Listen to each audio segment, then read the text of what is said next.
Okay. Well, Sergi, we were a little lucky today with the weather, I think. Yes, it's an amazing day and unexpected day for this race. This morning here in Sedani we had overcast. We didn't think we'd fly, and we set a task we thought would be bridge soaring. Yeah, we expect some small thermals because we wait a little windows and we expect some wind from the south and a little thermal and we make the task and we expect maybe we have the possibility of south wave and in the end we have a really good wave from the south. That's right. So what happened today was the wave developed. Yeah. We launched the gliders, and everybody flew into the wave at high altitude. Yeah, I think the maximum it's 4,000 meters or 3,900 something like that because the maximum altitude is 4,000 and we have a really good. So what do you think the tactics were today for the pilots? What did they? How did they manage this flight?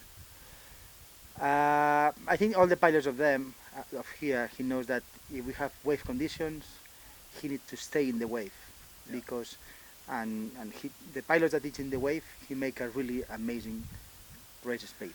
And we saw that the pilots who went fastest found that band, they found that level where the wave is strongest, so they could make the highest speed in that band.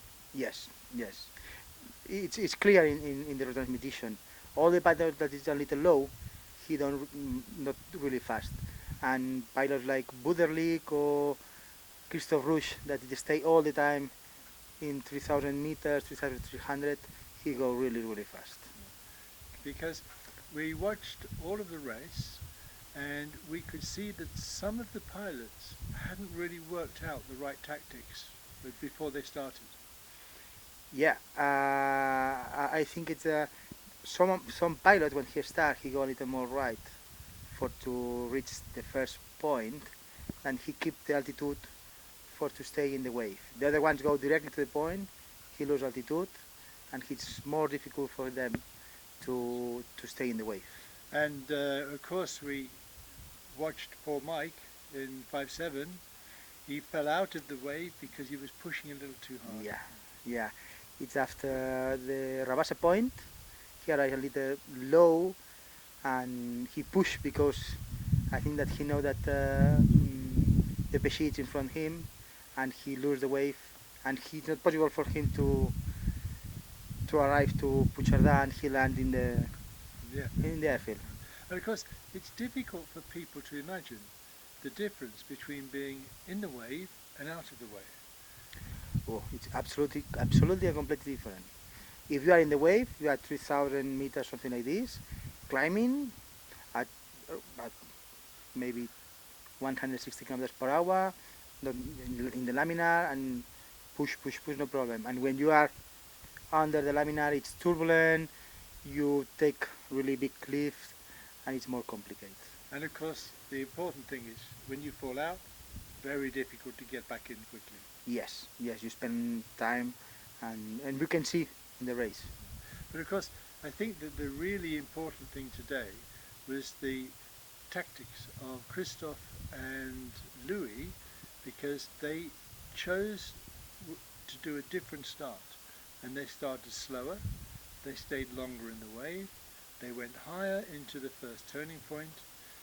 The result of this was they came back into the wave 300 meters higher than everybody else, although they were a little behind. Yeah. But then we saw how much faster they could fly. Yes, I think 198 kilometers per hour is a really good speed average. You don't see an average achieved speed of 198 kilometers an hour very often. No, no. And I saw Christoph was laughing. Yes, when he learned, he's really. He was very happy. Yeah, and exactly. Because maybe only once in your lifetime Yes. do you fly a competition task like that. Yes. It's. Well, we have the Caddy and south wind, and we have a good line of wave in south wave here. So tomorrow is not looking so good, but let's hope we get another competition there. We will see. we will see the Cerdaña, la Cerdaña.